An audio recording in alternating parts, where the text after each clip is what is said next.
the one player they were going to sign was Cristiano Ronaldo. We better move on to the other half of Manchester. Do we have to? We've had these conversations a lot, haven't we?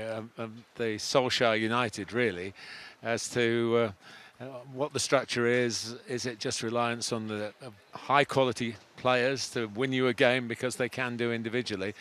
And they've come up short. I commentated on the Villarreal game, and they were very lucky to win that game. Cristiano Ronaldo did what he can do. He wrote another fairy story into his book. But where are they? We're a week on since we last talked about them, and it's the same, isn't it? We're no different. We haven't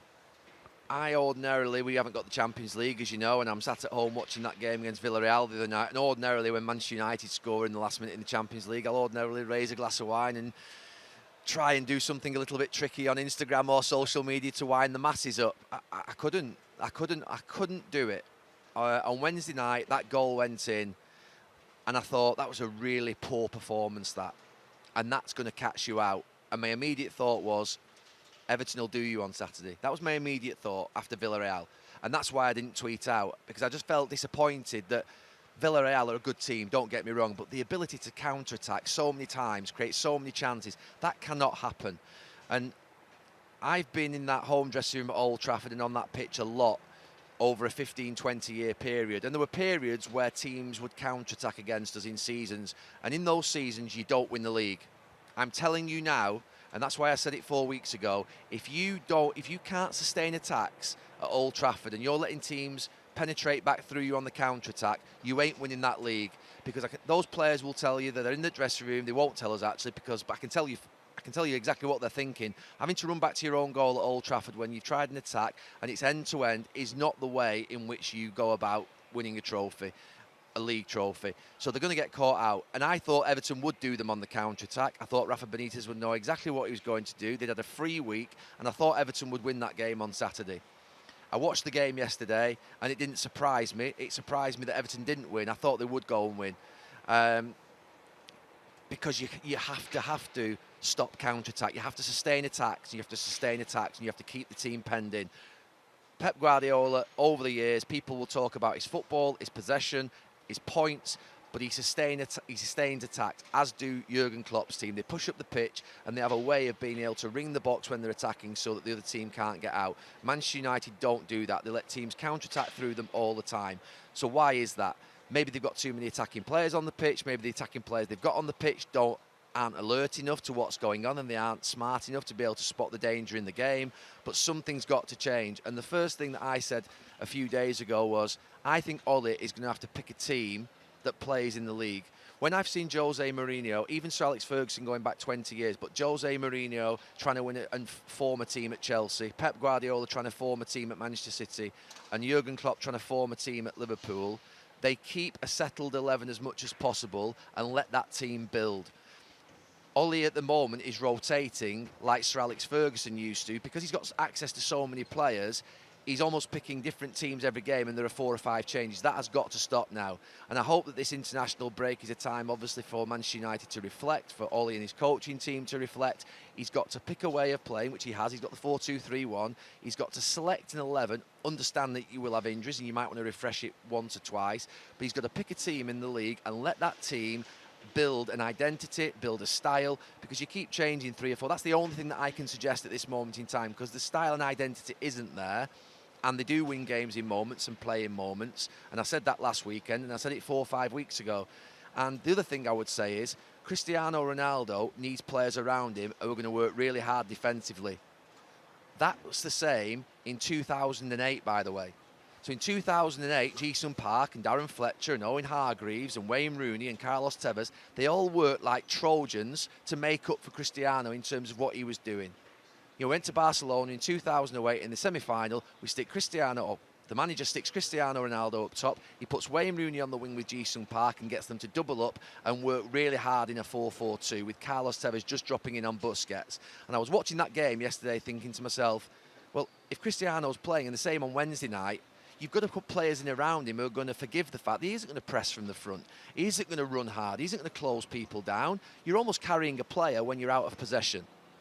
But we were 10 years ago, 12 years ago, but you forgive that because of his greatness and his ability to win games. And my view on it would be to pick a group of players around Cristiano Ronaldo, whether that's Cavani as well up front, who works hard, and play Cristiano just a little bit off him to the left, which is where I think he likes to play. And then around that, you just get some really hard-working, whether that's the great players in the squad, the talented players in the squad, or whether that's some dogs like Jesse Lingard and players like that. You know, for Jesse Lingard today, you've got Ji-sung Park and players like that years ago. The best players don't make the best team. That's why I had a career at Manchester United. It's why Darren Fletcher, Nicky Butt, Ji-sung Park, Owen Hargreaves, and players like that ilk had careers at Manchester United because you need soldiers alongside the generals that you've got. And Manchester United have got a lot of generals, but unless those generals are going to start working hard, they ain't going to win anything.